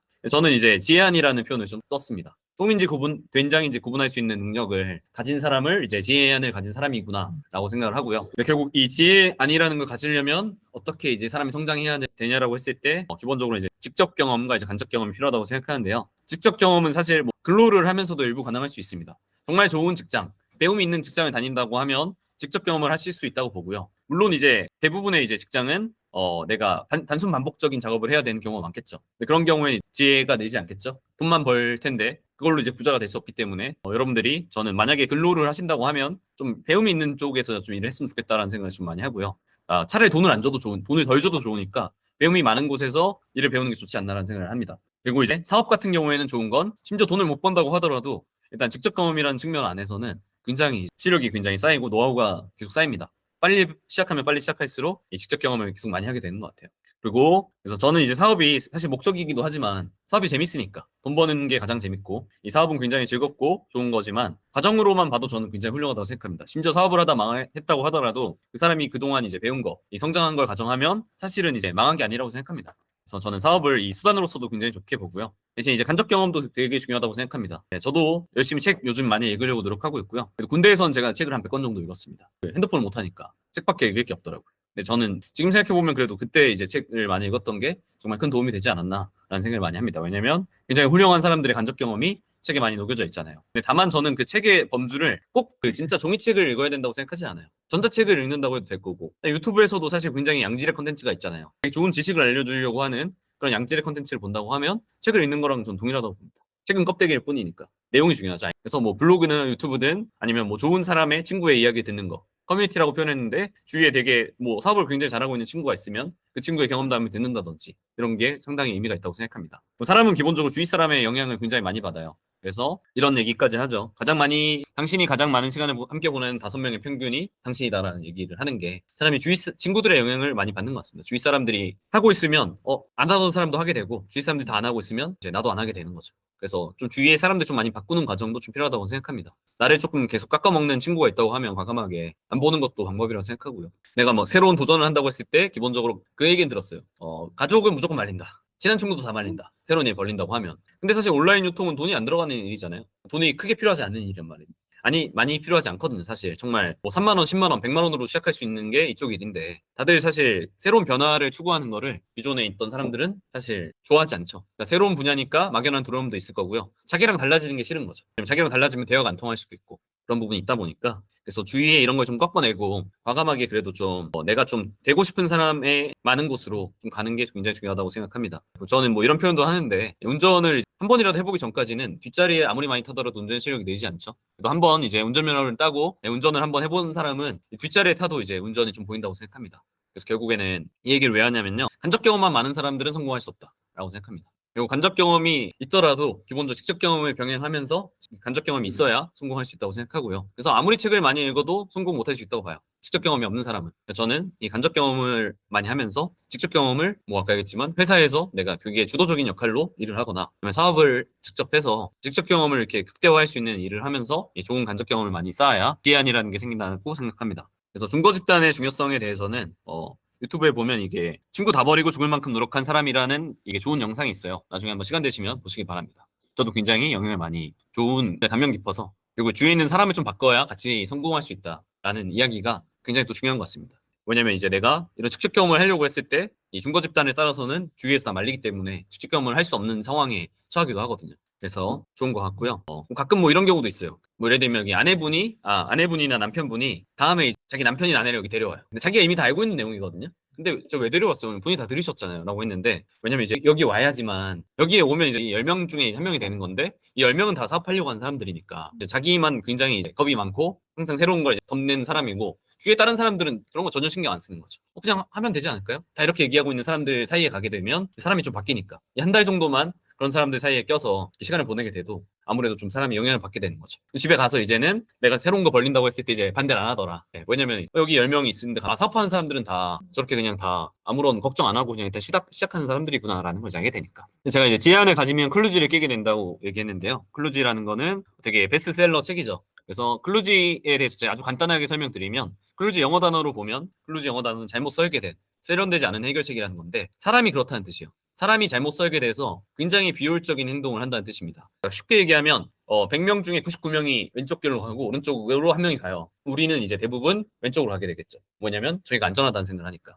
근데 문제는 현대 사회에서 관점으로 생각해 보시면 원시 시대 때는 99명이 따라가는 게 생존 확률을 높일 겁니다. 현대 사회로 치면 결국에 이 자본주의 사회에서는 내가 파이 싸움을 하고 있는 거잖아요. 내가 조금 더 남들보다 99명이 갖고 있는 파이보다 더 큰 1%의 파이를 갖고 싶은 건데 문제는 액션은 99명이 가는 길로 가면서 실제로 내가 1%만큼 돈을 벌기 바라니까 이게 전혀 사실 맞아떨어지지 않는 거죠. 그래서 여러분들이 내가 좀 설계가 잘못됐구나. 설계가 잘못된 이유는 내가 기본적으로 진화가 덜 됐다는 얘기야. 사람이 기본적으로 다시 태어난 게 아니라 우리 호모사피엔스가 갑자기 그 하늘에서 떨어진 게 아니라 원숭이에서 사실 준해한 거다 보니까 자연스럽게 그 원시 시대 때의 아직 그 어떤 행동 로직들이 우리한테 아직 적용이 돼 있습니다. 99명이 가면 자연스럽게 글로 따라가는 거죠. 그래서 뭐 유튜브 한다고 하면 시급 275원이라는 게 통계적으로 나오지만 99명이 하고 있잖아요. 다 가는 거죠. 스마트 스토어 위탁 판매는 사실 굉장히 돈 벌기 어려운 일입니다. 왜냐면 리스크를 하나도 안 지기 때문에. 근데 이제 다들 하려고 하죠. 심지어 스마트 스토어라는 단어가 이미 틀렸어. 스마트 스토어가 아닌 다른 채널에서 팔아야지 돈을 잘 벌죠. 스마트 스토어는 100명의 셀러가 있으면 100명의 셀러가 다 팔려고 하는 곳이기 때문에. 근데 실질적으로 차지하고 있는 건 30%도 안 돼, 파이가. 근데 100명이 다 하려고 하니까 당연히 이미 틀렸죠. 근데도 이제 그거를 다들 온라인 유통한다고 하면 뭐 하는지 몰라요, 사람들이. 스마트 스토어 한다고 하면 그거 하시는구나. 이게 잘못됐다는 얘기예요, 사실. 근데 그런 사람들이 창업하려고 할 때 당연히 스마트 수업 하려고 하겠죠. 그래서 이미 그런 액션 방식이 틀렸다라는 얘기고요. 이제 현대 사회는 아시겠지만 이제 컨베이어 벨트처럼 이제 정답지가 정해져 있습니다. 예를 들면 유치원, 초등학교, 중학교, 고등학교 당연히 나와야 되고 좋은 대학 가야 된다. 좋은 직장 들어가고 좋은 집 살고 멋진 삶 살아야 된다라는 게 이런 데 철도처럼 다 깔려 있는 것 같습니다. 기본적으로 이 테크트리를 타지 말라는 얘기가 아니라요. 남들이랑 똑같이 하고 있으면 똑같은 삶을 살 수밖에 없는데 똑같은 삶을 도시하기 싫어하고 웃기죠. 그래서 정보에 대한 집착이라고 얘기했지만 사람들 기본적으로 이걸 벗어나기 싫어해요. 그래서 여러분들도 어떻게 보면 이제 사업을 이제 하러 오시는 분들이 여기 계시겠지만 자꾸 이 정도에 맞는 걸 하려고 합니다. 뭔가 내가 저작권에 대해서 공부한 다음에 시작해야 되지 않나요? 막 이 판매 법령 같은 거 제가 공부 안 하고 시작해도 되나요? 뭐 이런 것들 고민한다든지 사업자를 내면 굉장히 위험하지 않나요? 이런 경우도 있어요, 실제로. 사업자를 못 내겠대. 왜냐면 자기는 그게 너무 튀게 느껴진다. 남들은 안 하니까. 이 사업자를 낸다는 건 여기 없거든요. 이 정답지에. 그 모든 액션들이. 근데 기본적으로는 저는 그거예요. 온라인 유통에서는 맞는 말은, 아까 예를 들면 원시 시대 때는 할까 말까 할 때는 하지 마라. 네가 튀면 네가 죽어. 근데 온라인 유통과 현대 사회에서는 할까 말까 할 때는 해라. 무조건 정답이겠죠. 그래야 내가 99명이 가는 길이 아니라 한 명 있는 길로 가서 거기에 정말 낙원이 있을 가능성이 높기 때문에 가야 된다고 생각합니다. 실제로 현대사회에서 우리를 죽일 수 있는 건 없어요. 자동차 사고만 좀 조심하시면 될 것 같습니다. 제가 봤을 때는. 그게 아니면 웬만해서는 갑작스러운 사고 당하실 가능성이 너무 낮잖아요. 이게 진짜 우스갯소리인데요. 저는 이제 정말 리스크에 대해서 생각을 많이 하는 사람이라서 그런데 이게 진짜 장난치는 게 아니라 제가 호신용 스프레이 들고 다녀요. 왜냐면 갑자기 이제 제가 괴한들 5명에 둘러싸여서 위험에 처할 수 있잖아요. 제가 이길 수가 없기 때문에. 운동을 조금은 하지만 제가 어떻게 이기겠습니까? 5명을. 호신용 스프레이 쓰면 제가 어떻게든 할 수 있을 것 같아서. 보시면 지금 굉장히 낡은 거 보이시나요? 주머니에 계속 넣고 다녀서. 저는 굉장히 이제 그런 리스크에 대해서 항상 되게 많이 생각하는 사람인데. 그래서 제가 한 달에 한 번씩 써봅니다. 잘 부러지나? 써보는데요. 근데 이제 사실, 그러니까 저는 정말 겁이 많아요, 어떻게 보면. 왜냐면 지금 실제로 최근에 그런 되게 안 좋은 일이 많았잖아요. 칼부림 같은 사건이 있고. 저는 그전에도 사실 가방에 넣고 다녔어요. 근데 이제 그 뉴스가 뜨고 나서 주머니로 옮겼어요. 아니 내가 상상했던 일이 실제로 벌어지는 거예요. 저는 막 그런 칼든 사람들이 미친 사람들이 사람들을 해코지하고 다니면 어떡하나라는 이 상상을 했는데 실제로 그런 일이 벌어져서 그때 이후로는 주머니에 옮겨 다니고 있습니다. 네, 조심해요. 저 사람 왠지 조금 걸음걸이가 좀 이상하다. 주머니가 좀 뭉툭해 보인다 하면 이제 조금 주머니에 이렇게 살짝 손 갖다 대고 있습니다. 저는 그만큼 겁이 많은 사람인데 그래도 겁이 많지만 액션 많은 이제 행동만은 굉장히 겁 없이 하려고 합니다.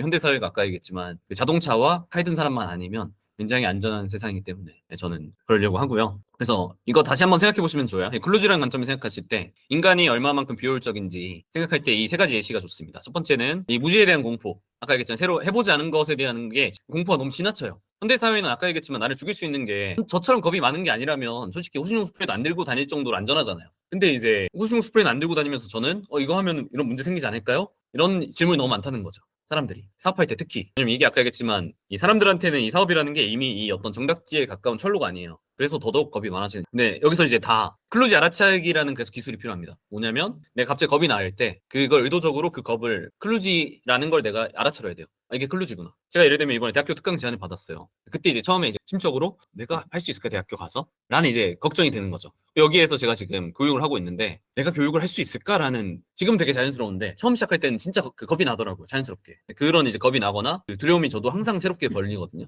그때 할 때 무조건 이제 그 생각하는 거죠. 이거 클루지다. 이건 클루지다. 이건 내가 이 원시 시대 때 잘못된 그 유전자가 지금까지 남아있는 거기 때문에 의도적으로 끊어야 된다. 라는 이제 생각을 합니다. 그래서 어쨌든 이 무지에 대한 공포가 지나치게 많이 크고요. 당에 대한 집착.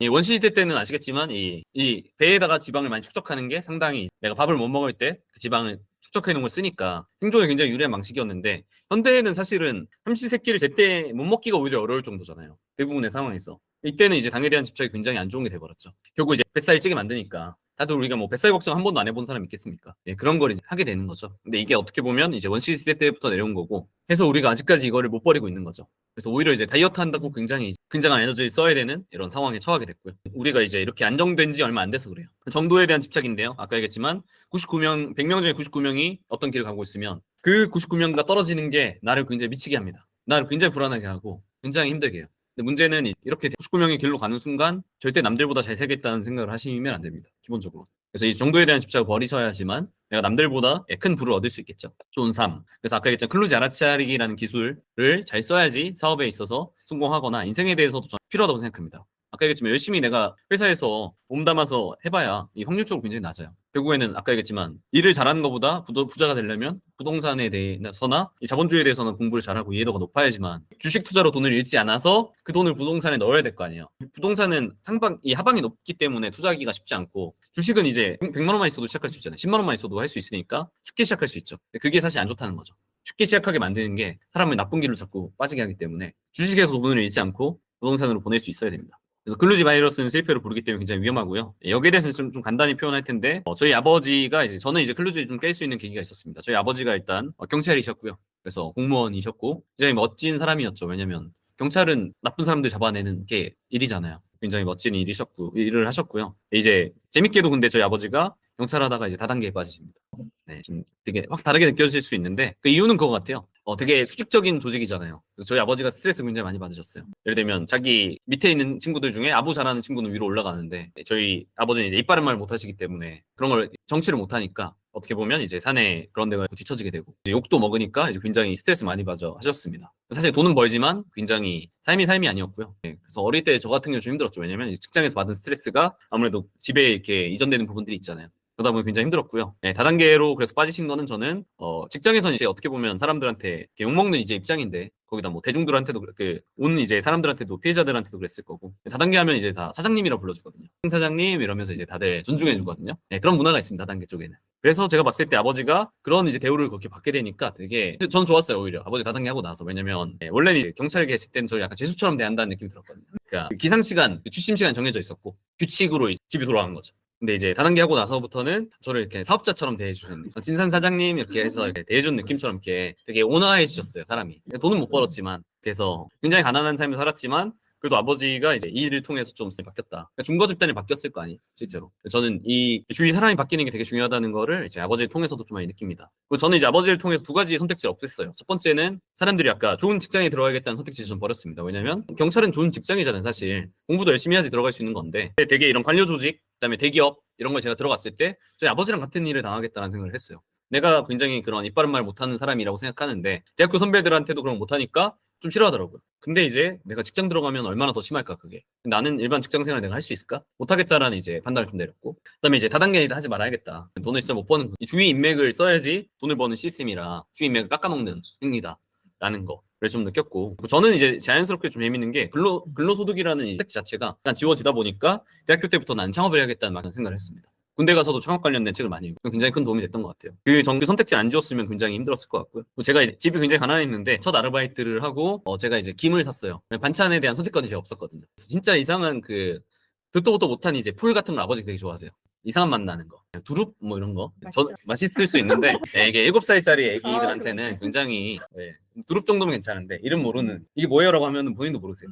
그런 거밖에 없었기 때문에 제가 지금은 한 80kg 정도 되는데 제가 원래 2키 한 55kg 정도 나갈 정도로 그래서 어쨌든 먹고 싶은 걸 잘 못 먹었는데 제가 첫 아르바이트 하고 나서 김을 사고 나서부터는 밥을 많이 먹었습니다. 저한테는 되게 인생의 이 아르바이트가 제 삶을 완전히 바꿔줬어요. 왜냐면 이제 내가 사고 싶은 걸 살 수 있는 세상으로 바뀐 거죠. 저는 일단 행복했던 거는 내가 평생 아르바이트만 하고 살아도 되겠다라는 생각을 했을 정도입니다. 왜냐면 어쨌든 내가 내 인생에 대한 결정권이 있고 그게 너무 좋아서 내가 먹고 싶은 걸 내가 먹을 수 있고 알바만 해도 그게 가능하니까 저는 그래서 좀 좋았던 거는 사업이라는 게 결국에는 시간과 돈에 대한 리스크가 있잖아요. 저는 상관없었던 거죠. 왜냐면 어차피 내가 나중에 사업이 안 돼서 아르바이트만 하는 삶으로 돌아간다고 하더라도 그 삶이 훨씬 그렇게 나쁜 삶이 아니니까. 그래서 저는 과감하게 사업에 대해서 좀 리스크를 걸어볼 수 있지 않았나라는 생각을 하게 되는 것 같습니다. 그래서 어쨌든 오히려 집은 가난한데 이 아르바이트를 통해서 인생이 많이 바뀐 걸 통해서 조금 과감하게 할 수 있었던 것 같고요. 공부 같은 경우에는 제가 이 하방에 대한 두려움을 제거했고 공부는 제가 이제 사도 전략이라고 표현을 하는데요. 뭔 얘기냐면 저는 이제 공부할 때 일단은 공부를 수학은 여기 뒤에 나오는데 제가 수학을 6점 맞았어요. 진짜 성적표입니다. 사실 3점 맞은 적도 있는데 그건 못 찾아. 내신에서도 3점 맞아봤고 수능에서 3점 맞았고 전 한 번도 다 찍고 잔 적 없어요. 다 풀었습니다. 근데도 제가 중학교 2학년에 인수분해인가 나왔던 것 같은데 그때 도저히 이해가 안 되는 거예요. 굉장히 위기감 느꼈습니다. 근데 친구들은 다 이해하는데 왜 난 대체 이해가 안 될까? 인수분해가. 내가 그래서 굉장히 똑똑한 사람 아니구나. 천재는 아니구나라는 걸 이제 정확하게 알았고요. 저는 그래서 이제 이때부터 약간 편법을 찾기 시작했어요. 편법 내지 남들이랑 좀 다르게 해야겠다는 생각을 많이 했습니다. 저는 일단 수능 내신이 있으면 내신은 완전히 포기를 했고요. 왜냐면 선생님이 다 집어주는 것만 잘 외우면 되는 건데 그건 제가 봐도 공부가 아니라고 생각을 했거든요. 시력이 안 느니까. 저는 수능에만 올인을 했고 수학은 완전히 포기하고 이제 다른 공부들에만 에너지를 썼는데 영어 단어를 외우는 게 또 너무 어렵더라고요. 영어 문법은 하나도 또 이해가 안 돼. 무슨 그래서 이제 다행히 근데 제가 영어 1등급 맞았습니다. 근데 그 이유는 영어 단어랑 문법을 완벽하게 포기하고 근데 제가 생각했을 때는 이걸 문법을 안 배워도 한국어 문법을 배워서 우리가 한국어를 잘하는 게 아니잖아요. 제가 봤을 때는 그냥 그 문장에 자꾸 노출되면 이걸 잘할 수 있다는 생각을 해서 저는 틱톡직해라는 책을 사갖고 그 영어 문장을 읽고 그걸 이제 한국어로 해석된 걸 계속 봤어요. 자연스럽게 계속 단어들이 반복되더라고요. 그러다 보니까 제가 단어를 안 외워도 단어가 나중에 반복이 되니까 자연스럽게 익혀졌고 한 두세 권 정도 풀었을 때 제가 한 5등급에서 한 4등급 정도로 맞았던 것 같고 한 총 10건 정도를 제가 같은 방식으로 풀이를 했는데 딱 10건 풀었을 때 5, 4, 3, 2, 1 이런 식으로 해갖고 1등급이 됐습니다. 물론 이제 영어 듣기 같은 거는 또 계속 공부를 조금씩은 했고요. 영어 문법이랑 영어 단어를 전혀 공부하지 않음으로써 훨씬 잘했다고 생각하고 언어 같은 경우도 제가 좀 잘 봤어요. 근데 그거는 제가 제 친구 중에 한 명이 꼴통 같은 친구가 있었는데 걔가 다른 공부는 다 못해요. 근데 언어만 잘 보는데 걔가 이제 평소 판타지 소설 진짜 미친 듯이 읽는 친구였어요. 수업 시간에도 몰래 판타지 소설 읽는 친구였는데 그 친구가 이제 다른 거는 다 거의 빵점에 가깝게 맞는데 언어 시간 때만 그 시험 볼 때만 남들 다 열심히 풀고 있을 때 제일 빨리 풀고 자버리는 거예요. 대체 저게 뭐지라는 걸 전 되게 신기하게 생각을 했고요. 그래서 제가 그때 그래서 결국에는 판타지 소설을 읽더라도 이 독해력만 좋아지면 되는 거 아닌가. 이 어떤 글자를 보고 그 상황과 이거를 빨리 있게 파악한 능력이 언어의 본질이지 않나라는 생각을 해서 저도 그 친구 판타지 소설을 읽고 나면은 제가 받아갖고 열심히 읽었습니다. 6개월 동안 진짜로 공부라고 생각하고. 근데 그게 실제로 굉장히 잘 맞아서 한 2등급 정도 제가 맞았습니다. 그래서 되게 잘했다고 생각합니다. 지금 생각해도. 제가 전반적으로는 공부 잘 안 했어요. 왜냐면 이제 집에 가서 이제 만화책 보고 그랬기 때문에. 근데 저는 들인 시간 대비 최대 아웃풋을 얻었다 생각합니다. 저는 이제 이 공부를 통해서 사도 전략이라는 걸 알게 됐어요. 그러니까 굳이 따지자고 하면 그 100명이 그러니까 학교에 들어가면 99명한테 문법을 알려준다는 얘기죠. 그 방법을 통하면 내가 실패하기가 쉽고 남들이랑 전혀 다른 길로 갔을 때 오히려 이렇게 좋은 성과가 얻어지는 경험을 많이 하다 보니까 이렇게 가야 되는구나라는 생각을 자연스럽게 했던 것 같아요. 그래서 이 사도 전략이라는 게 뒤에도 이제 나오는데 그걸 하게 됐고요. 제가 사실은 수학은 6점 맞은 사람이지만 이렇게 제가 그 사업을 시작하게 됐을 때 페이스북 구독자 100만을 금방 모을 수 있었습니다. 남들이 페이스북이 처음 나왔을 때 남들은 구독자랑 모아야 된다는 생각 전혀 안 하고 있었고 저는 그 당시에 이제 저희 학교가 창업한 이제 회사에 들어가서 마케팅 이제 알바를 했는데 거기서 이제 홍보를 해야 되니까 자연스럽게 페이스북을 하게 된 거죠. 그래서 아무튼 페이스북 구독자 100만 정도를 모으니까 한 달에 한 1,000만 원 정도 광고 수익이 나오더라고요. 그래서 실제로는 대학생 때 월 한 1,000만 원 정도 벌게 됐고요. 네, 지금은 이제 페이스북이 없어졌기 때문에 그 1,000만 원 지금은 없지만 그래도 제가 단 한 번도 통장에 500만 원 이상이 없었는데 처음 그 광고비 받았던 게 1,000만 원이에요. 이 페이스북 페이지 키우고 나서. 그래서 이 사도 전략이 아니라고 하면 좀 표현하기 어렵고요. 근데 제가 이제 클루지로의 회귀를 한번 합니다. 뭐냐면 이제 멋있는 거에 대한 집착을 좀 하기 시작했어요. 그러니까 한 번이 좀 잘 되고 나니까 나 좀 천재인 것 같은데 사업의 천재가 아닐까 내가 공부 천재는 아니어도 이런 이제 생각을 좀 했고요. 그래서 그 당시 유명했던 게 막 투자 받은 회사들이 언론에 많이 나왔어요. 무슨 20대가 무슨 스타트업을 창업했는데 뭐 투자를 몇십억 받았네 이런 이제 기사를 보기 시작한 거예요. 그런 걸 이제 제가 보고 눈이 돌아간 거죠. 진짜 대단하다. 회사 기업 가치가 무슨 100억이래 20대가 그런 걸 보고 나도 저런 거 할 수 있지 않을까? 저게 되게 멋있어 보였고요. 그냥 무슨 막 복지가 엄청 많은 회사 이런 것들 부러워하기 시작한 거죠. 그래서 어쨌든 제가 이제 투자를 한번 받았습니다. 실제로는 투자 받으려고 이제 열심히 노력했기 때문에 사업계획서 같은 것도 어떻게 보면 쓰고요. 어떻게 보면 그런 걸 이제 보여줌으로써 근데 이제 이상한 거에 이제 눈이 돌아가 있으니까 에너지도 이제 이상한 쪽으로 쓰는 거죠. 남들이 이제 멋있게 보는 사업을 하려고 했었고 그리고 이제 막 그런 복지병 같은 거에 걸려서 무슨 진짜 무슨 월요일 아침에는 영화관 갔다가 출근하고 이런 이상한 짓거리를 일을 해야 되는데 이제 사실은 멋있는 회사 만들기 놀이를 하고 싶었던 것 같아요. 그래서 그런 거 한다고 하다 보니까 이제 회사가 금방 망하더라고요. 왜냐면 사람들이 그런 회사에서 열심히 일하려고 하지 않으니까 대충 이제 있어도 이제 그런 건데 그래서 아무튼 제가 그것 때문에 한번 다시 망해서 투자 받은 돈까지 사실 이제 다 날렸습니다. 다시 이제 단칸방으로 돌아가게 됐고요. 2억을 사실 투자를 받았는데 1년도 안 돼서 직원들이 많으면 또 멋있잖아요. 직원들 막 뽑아. 그래서 이제 또 금방 망했죠. 그래서 다 날리고 단칸방에서 다시 지금 일을 시작을 했고요. 지금 여기가 이제 3층 옥탑방 같은 데였는데 여기서 이제 보시면 이렇게 서랍 같은 데다 이제 물건 쌓고 근데 이건 안 멋있잖아요. 그래서 다행이라고 생각합니다. 다시 시작한 방식이 멋있지 않아서 멋있는 걸 좀 많이 깬 듯한 느낌이 많이 보이죠. 의자에도 뭐 이상한 거 붙여놓고 테이프로 앉지 마세요 뭐 이런 거겠지 뭐 아무튼 이런 거 붙여놓을 정도로 이제 멋있는 거에 대한 집착이 많이 없어지다 보니까 다시 한번 그래도 성공할 수 있는 좀 잘 될 수 있는 기회를 얻었던 것 같습니다. 일단 이 당시에 이제 또 사기 당하면서까지도 사기를 또 당하면서 돈을 또 더 못 벌게 된 그런 상황이 돼서 어쨌든 간에 굉장히 안 좋은 상황이었는데 그래도 지금 하고 있는 일 자체가 돈이 많이 필요한 일이 아닙니다. 정말 자본이 많이 필요한 일이 아니에요. 온라인 판매다 보니까. 그래서 정말 이 서랍에 조그마한 것들 보시면 이 서랍 한 칸에 이 포스트잇이 4개 붙여져 있어요. 상품이 4개 들어가 있다는 뜻이에요. 이 한 칸에도 물건 4개씩 집어넣으면서 물건을 판매를 했습니다. 그리고 이제 많이 살 수 있는 돈이 없으니까 중국에서 수입은 꿈도 못 꿨고요. 그냥 국내에서 3개 사다가 2개 팔리면 다시 시켜요. 이런 식으로. 그다음에 한 업체에서 많이 시켜요. 왜냐면 한 업체에서 배송비가 시킬 때 배송비 한 번만 들어가니까. 그래서 이제 한 업체에서 최대한 많이 물건을 많이 시키는 전략으로 해갖고 판매를 했습니다. 그래서 아무튼 이렇게 정말 3층 옥탑방이라 이 택배에 쌓아놓기도 굉장히 힘든 주민들이 막 항의하고 자꾸 길 좀 막지 말라고. 죄송합니다, 죄송합니다 하면서 제가 나중에 잘 돼서 이사 갈게요. 열심히 회유하면서 싸워서 했고요. 여기가 옥상에 이제 회계단이어서 비 오는 날은 비 온다 하면 뛰어가갖고 이제 다시 다 집 안에다 넣고 비닐봉지 이렇게 감싸갖고 다시 밖에 내놓고 이런 식으로 이제 했을 정도로 조금 열악했다고 생각합니다. 심지어 생각해보니까 이 박스를 쓴 것도 좀 약간 멋있더라고.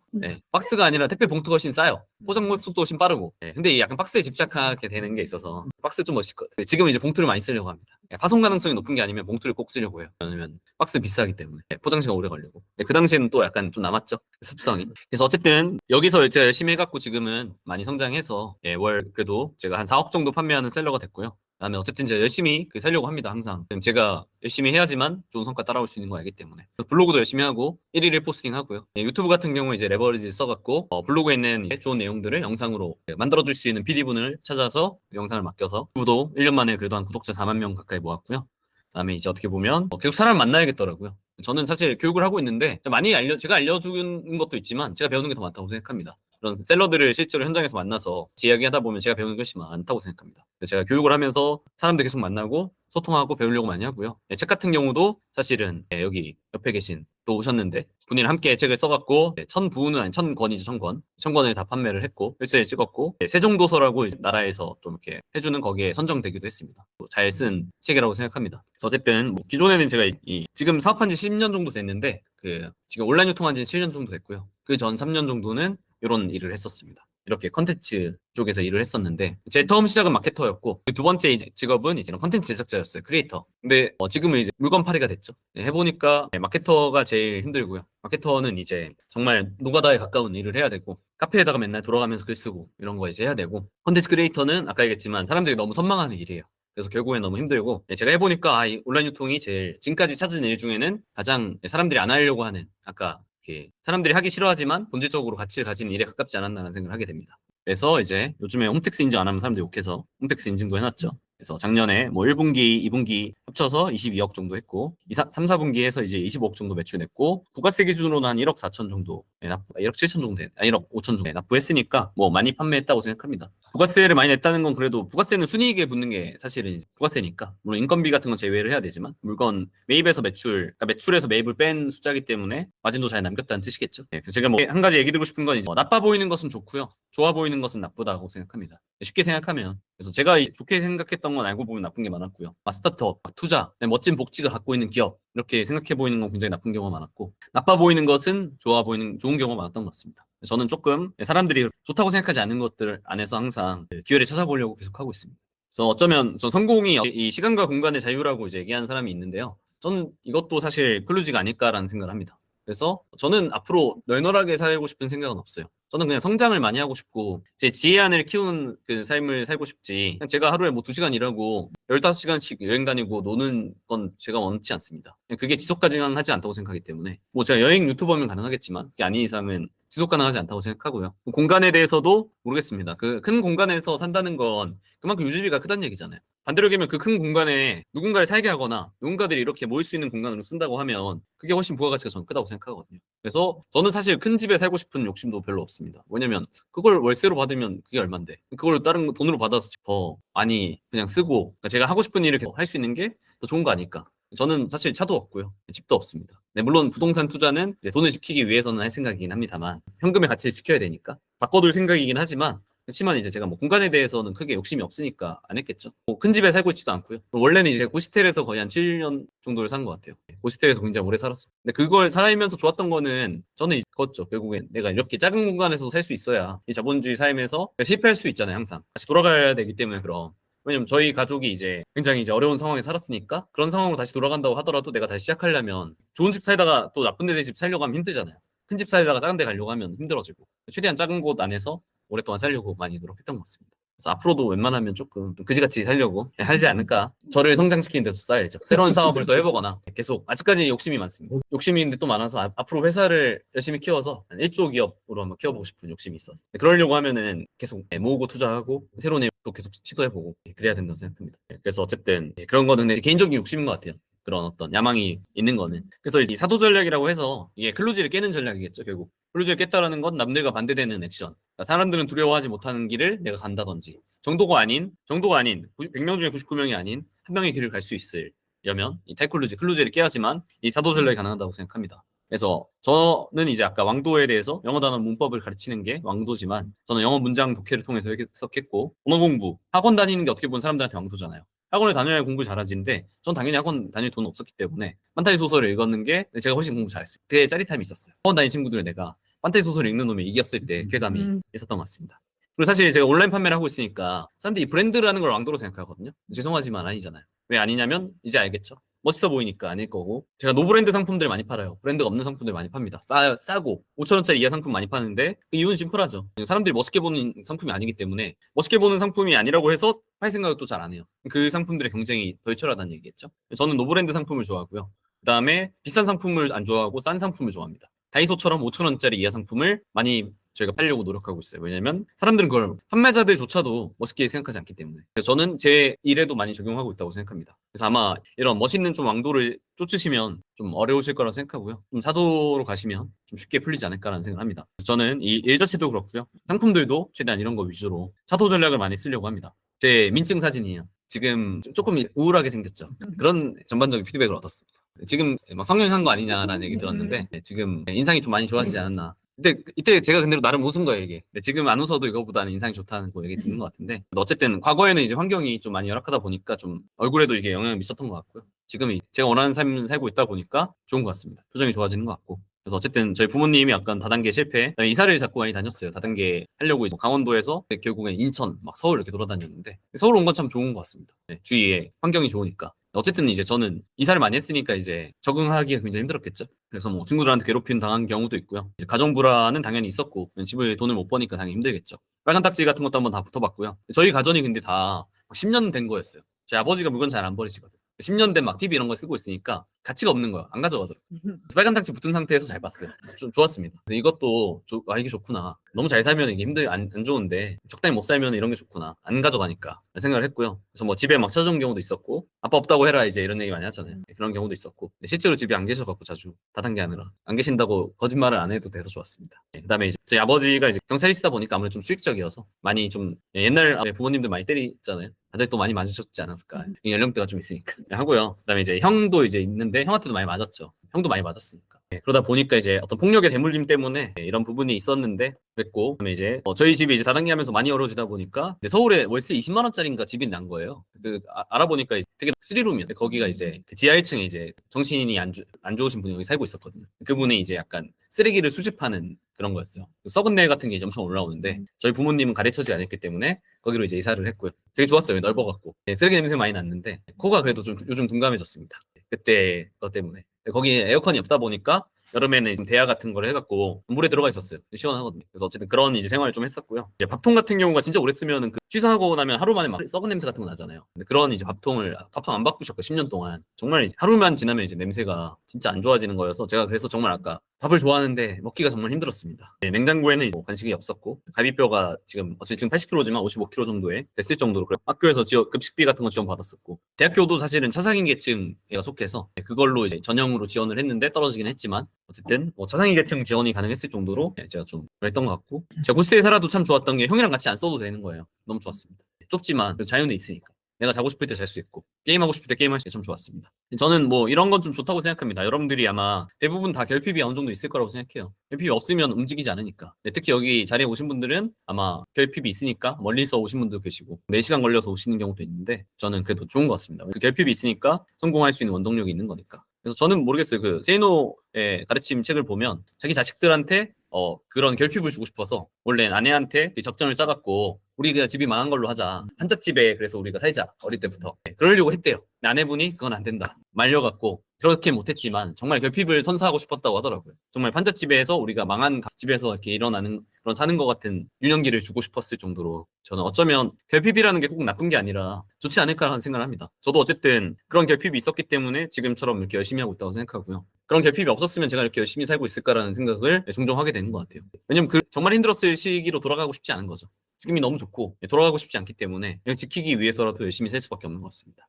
지금의 삶을 지키고 싶어서. 그래서 어쨌든 저는 결핍이 어쩌면 축복이라고 생각을 하고요. 이 결핍이 축복은 거고, 이 일본 파나소닉 창업자 같은 경우도 가난과 허약, 그다음에 무학이 하늘이 내게 준 축복이다. 집이 가난했기 때문에 열심히 일을 해야 했고, 몸이 허약했기 때문에 건강에 신경을 썼고, 배움이 없었기 때문에 학식이 있는 사람들 충고를 경청할 수 있었다라고 얘기하고, 그다음에 반대 얘기에서 이제 청년 출세 3대 불행이라는 말도 있습니다. 젊을 때 성공하면 그게 결국에는 최악의 불행이다. 그냥 자기가 대단하다고 생각하니까. 그래서 어떤 초심자의 행운일 뿐인데 본인이 그 천재라고 생각하는 것 자체는 굉장히 위험하게 되는 것 같습니다. 그래서 결핍은 오히려 축복이지 않을까라는 생각을 하고요. 여기 사실 수강생 분이셨어요. 그분 건물주 분이 오셨거든요. 근데 여기 뭐 부동산 투자 많이 해보신 분들은 아시겠지만 건물주가 과연 부러워할 만한 존재인가? 그러니까 빚이 없는 건물주와 빚이 있는 건물주에 따라 다르겠죠? 이거는 이제 레버리지 써보신 분들 다들 아시리라 생각합니다. 그래서 이분은 사실 이제 건물을 본인이 지으셨고요. 건축 쪽으로 이제 일을 하셨기 때문에 아마 은행 빚을 한 몇십억 내갖고 이제 건물을 지으셨고, 근데 문제는 이제 팔려고 했어요. 바로 짓자마자 예쁘게 지어서 팔려고 했는데 부동산 장이 안 좋으니까 못 파시게 된 거죠. 자기가 원하는 가격이 안 나오니까. 근데 이제 부동산 이자가 한 달에 한 4천 정도 나온다고 제가 들었는데 건물이니까. 근데 이제 자기가 월세를 다 맞춰도 이게 월세 수익이 2,500인 거예요. 1,500씩 빵꾸 나잖아요. 그래서 일반 월세로는 도저히 이게 안 나오니까 여기 온라인 유통도 배우러 오신 거고 1,500 정도만 메꾸면 된다.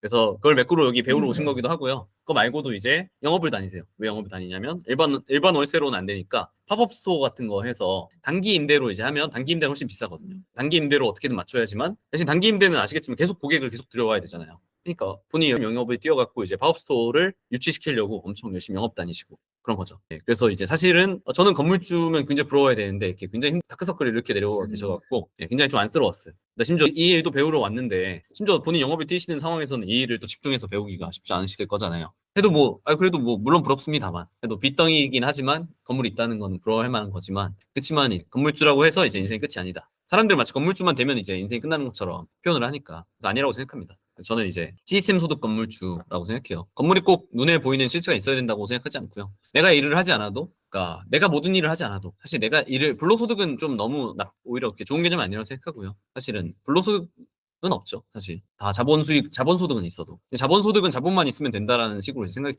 되기 때문에 뭐 자본소득이 아까 얘기했지만 어떤 자본을 선택하는지에 따라서도 이 결과가 다 달라지기 때문에 저는 불로소득, 자본소득 개념 별로 좋아하지 않습니다. 제가 이제 마음에 들어하는 개념은 시스템 소득. 내가 어떻게 보면 모든 일을 다 하지 않아도 시스템이 알아서 돌아가고 시스템이 스스로 성장하고 저희 회사에 계신 분들도 계속 성장하거든요. 오래 다니시면서 제가 어떻게 보면 제가 해야 되는 일이 점점 줄어들고 저는 또 새로운 일에 또 도전해 볼 수 있는 그런 상황들이 갖춰지는 것 같습니다. 제가 이제 큰 회사를 운영하고 있으니까 나름 아주 크진 않지만 뭐 엄청 바쁘지 않느냐라는 질문을 많이 받는데 저는 별로 바쁘다 생각하지 않습니다. 회사의 대부분의 일들을 직원분들이 다 해주시니까 저는 새로운 일들을 계속 저도 배우고 찾아다니려고는 바빠요. 그렇지만 기존 일에서 바쁘다고 생각하진 않고 어떻게 보면 그래도 나름 시스템을 잘 구축하고 있지 않나라고 생각하고 있습니다. 앞으로도 더 탄탄하게 구축하기 위해서 열심히 노력해서 계속 더 탄탄하게 쌓아 올릴 생각입니다. 눈에 보이는 건물이 필요하다고 생각하지 않습니다. 이 시스템 소득이라는 보이지 않는 건물을 좀 쌓고 싶고요. 그래서 이 교육을 정리하자면 여러분들이 지혜안을 쌓아서 그러니까 직접 경험과 좋은 간접 경험을 통해서 지혜안을 쌓아서 근로지를 좀 깨게 돼서 이 사도 전략을 좀 쓰실 수 있게 되면 기본적으로 인생의 난이도가 굉장히 좀 쉬워지지 않나. 왜냐면 이제 공급이 적은 곳에서 내가 들어갈 수 있게 되니까. 그래서 어쨌든 여러분들이 이런 걸 통해서 좀 인생의 시스템 소득의 상방을 하셔서 원하시는 삶을 사실 수 있으면 좋을 것 같습니다. 이렇게 제 특강 마치겠습니다. 감사합니다.